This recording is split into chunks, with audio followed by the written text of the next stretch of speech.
Et on recommence les colores, la deuxième session d'aujourd'hui. Et j'appelle Pauline Bruce, qui va commencer, sera la première de la session. Il va nous parler de la la décoration peinte du Fanum de Saint-Ouen de Tourbeville. C'est bien difficile, hein? Rebonjour. Hop. Donc oui, je vais vous parler de la décoration peinte du Fanum de Saint-Ouen de Touberville. Donc Saint-Ouen de Touberville, c'est dans l'Eure, mais le site, il est dans la forêt de la Londe, en Seine-Maritime. Et voilà. Et donc c'est une toute petite étude qu'on a réalisée l'année dernière au centre. Il n'y avait que 6 caisses de fragments, mais des super fragments.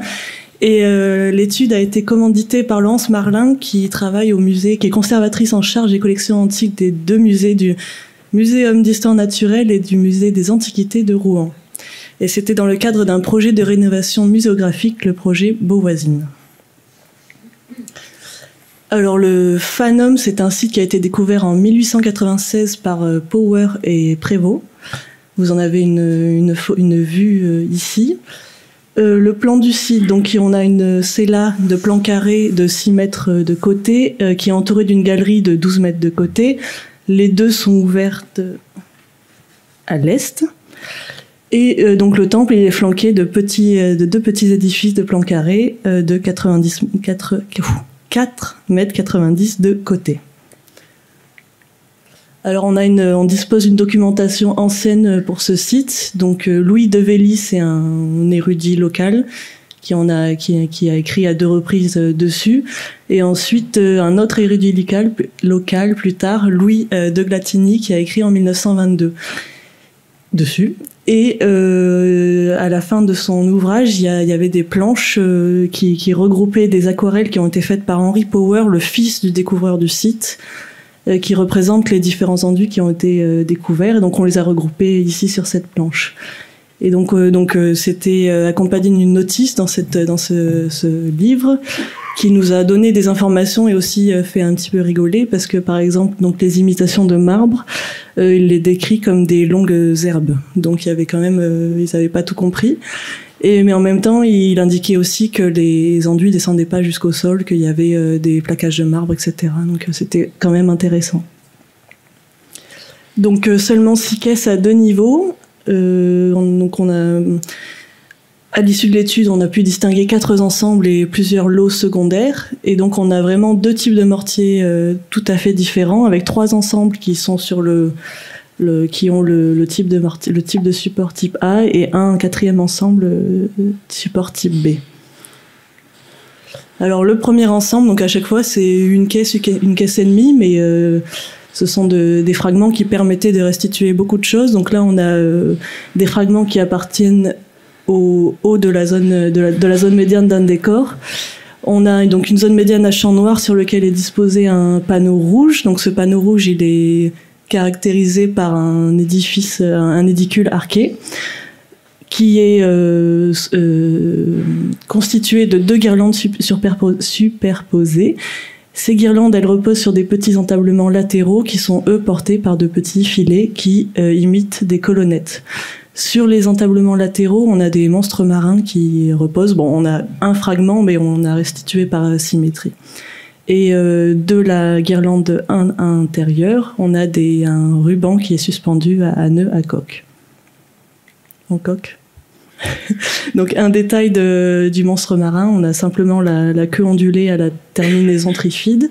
Un détail des 2 guirlandes qui sont traitées en différentes nuances de vert pour celle qui est intérieure et de jaune pour celle qui est extérieure. Un détail aussi du tracé incisé qui a servi à la mise en place de la guirlande.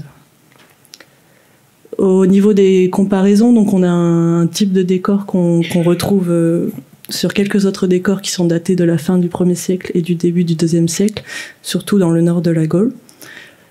Donc on peut le placer dans cette période-là, mais on verra à la conclusion qu'il peut être aussi un peu plus tardif.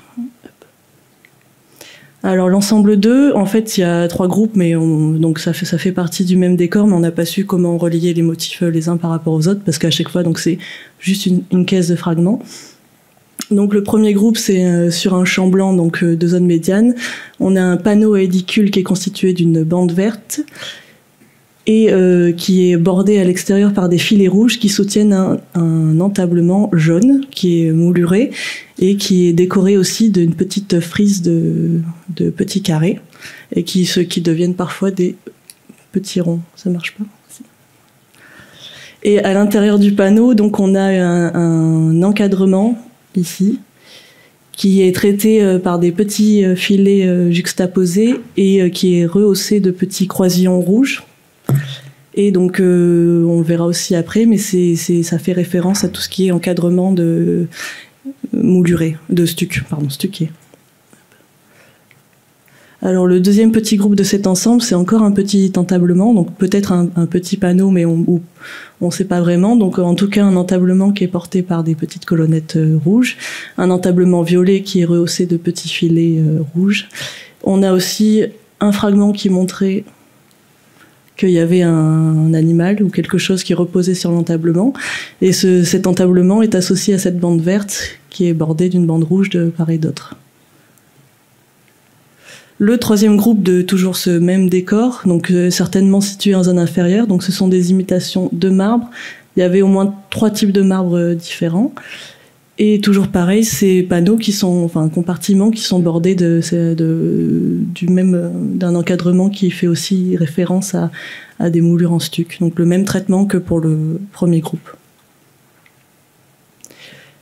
Au niveau des comparaisons, donc c'est les trois groupes qu'on vient de voir, ils sont caractérisés par une architecture qui est schématique, qui est plane, qui est matérialisée par des juxtapositions de bandes colorées, comme on le retrouve donc à Rouen ou à Lisieux.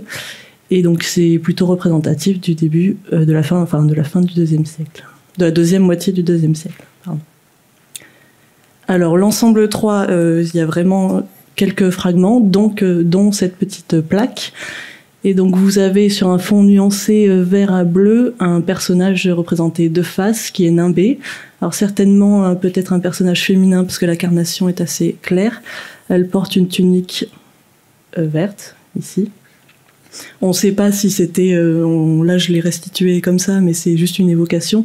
On ne sait pas si elle était de pied, mais on pense sûrement que c'était une représentation en buste. Et elle est en tout cas, elle est bordée par ce double filet blanc et noir et ce champ vert, au moins sur un côté. Et donc voilà, c'était hypothétique. Alors donc les personnages nimbés, ça peut être des divinités, une allégorie, etc. Par rapport aux comparaisons, les peintures du Fanum, donc d'un autre Fanum, donc dans un même contexte, de Saint-Germain-d'Esteuil, donc c'est en Gironde. Elles étaient assez intéressantes parce qu'on a aussi le portrait de la divinité Diana Luna, qui est également nimbée, et donc en matière de dimension, c'était pas très loin, et qui accompagnait d'autres portraits de personnages, etc. Donc c'était une comparaison intéressante. Alors donc l'ensemble 4, c'est le seul qui soit pas du tout sur le même, qui est pas du tout le même support. Donc c'est un ensemble à fond blanc avec un brossage très apparent. Et on a des motifs, donc divers motifs, des bandes bleues, des bandes rouges, des filets bleus et quelques petits motifs végétaux.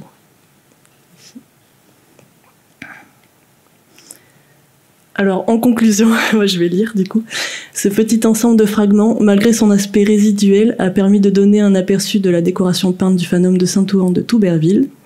Parmi les 4 ensembles identifiés, donc les 3 premiers font vraisemblablement partie d'une même campagne d'ornementation, comme en témoigne leur support identique.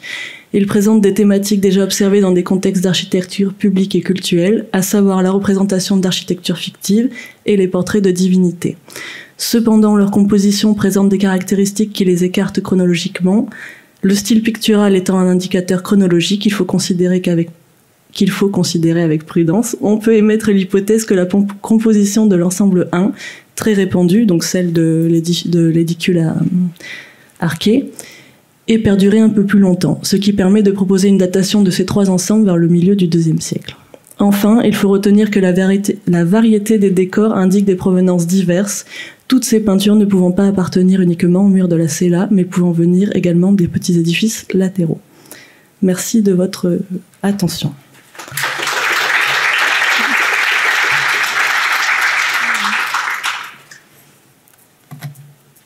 Merci à toi. Pauline. Est-ce qu'il y a des questions sur la communication de Pauline Brousse? C'est pas une question, c'est juste une suggestion. Aïe, aïe, aïe. C'est que c'est pas des monstres, hein, c'est carrément des dauphins. Hein. Des dauphins, oui. Oui, pardon, c'est vrai. Ils ont bien une tête de dauphin, si on peut dire. Ben, on n'a pas la tête, hein. Non, bon, ouais. On l'avait écrit, mais ouais, j'ai préféré rester neutre. Très bien. Ils sont pas monstres. Trueux. Ok.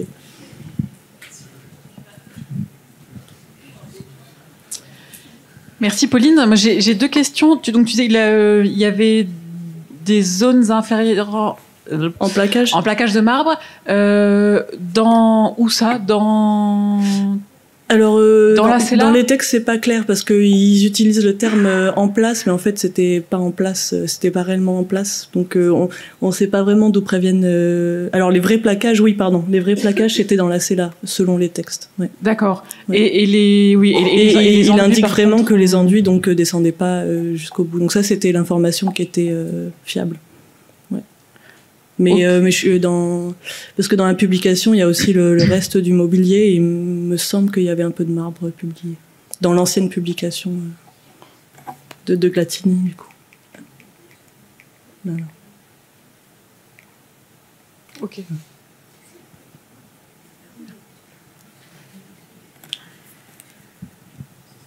Oui, juste pour revenir à la restitution du plaquage.